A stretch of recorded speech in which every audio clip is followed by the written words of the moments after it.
mfethu libalibonile ukuthi seyadini kade sikhuluma naye usiwa bakamlobethi wasichazela ukuthi iyadi is coming back sizoba negama elisha i-Black Bubble wathi kuphi isephodeleni.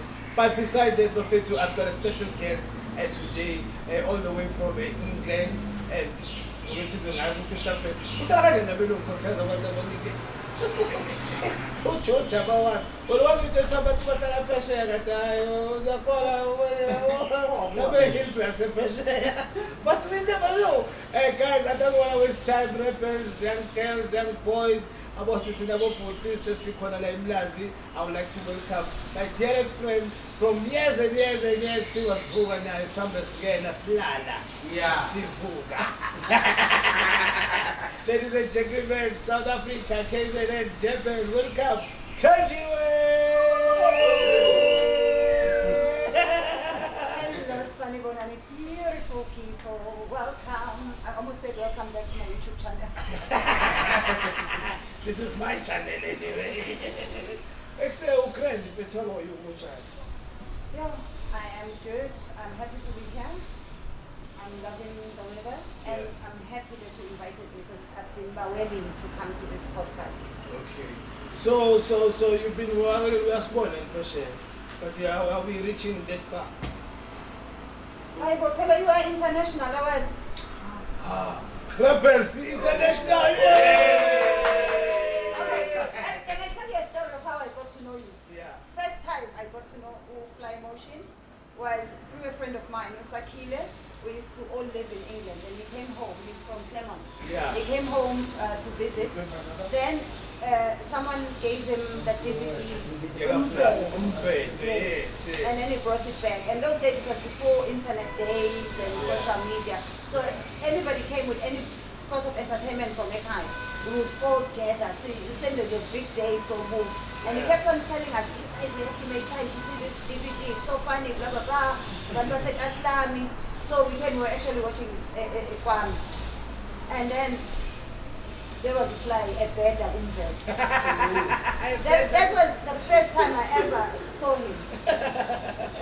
Now I was fly in bed. Yeah. And yeah. And then I was going to come back home in a few months. Yeah. I kept that thing, and I was asking everyone I knew, Yeah. do you know this boy? Do you know where I can get him? Sure. Yes. And then fortunately, I was friends with Celeste too. Yes. And then Celeste was like, oh, he's a comedian. Because I didn't know he was stand-up comedy. Like just like that, guys. That's when I came to Clermont to look for you. I came to specifically look for him. So that answers you. Muti, are you international? Oh shit, my friend, got no time for the international motherfucker. You fly more than my face. Yeah. Because you know why, guys, the reason why I tell you, and it sounds like too squeamish, kind of. Usisa kaza la ngithaze. Usuka iminyaka ngake England. Yeah.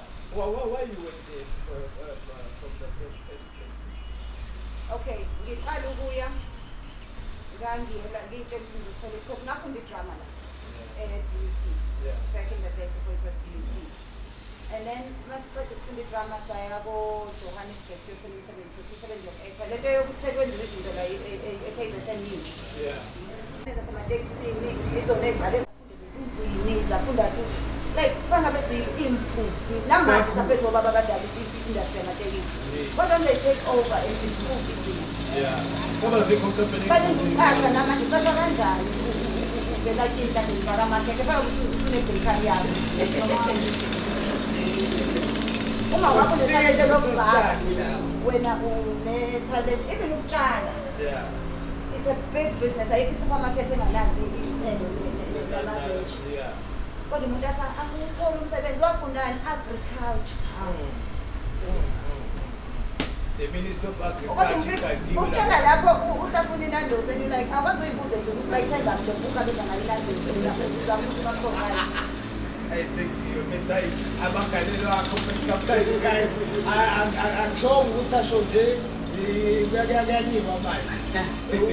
Futhi kufanele kuyiwe ngoba isikolelo ngomsindo inkqubo seyagithi outside. It's a summer campaign. If ungawuthandi umsindo indaba yakho leyo kodwa thina sakutshela ukuthi yini wena ungavuki umuntu omnyama. Thenjiwe mfethu ayilonga ukuthi ufika lesana. how do you balance your motherhood and traveling and acting?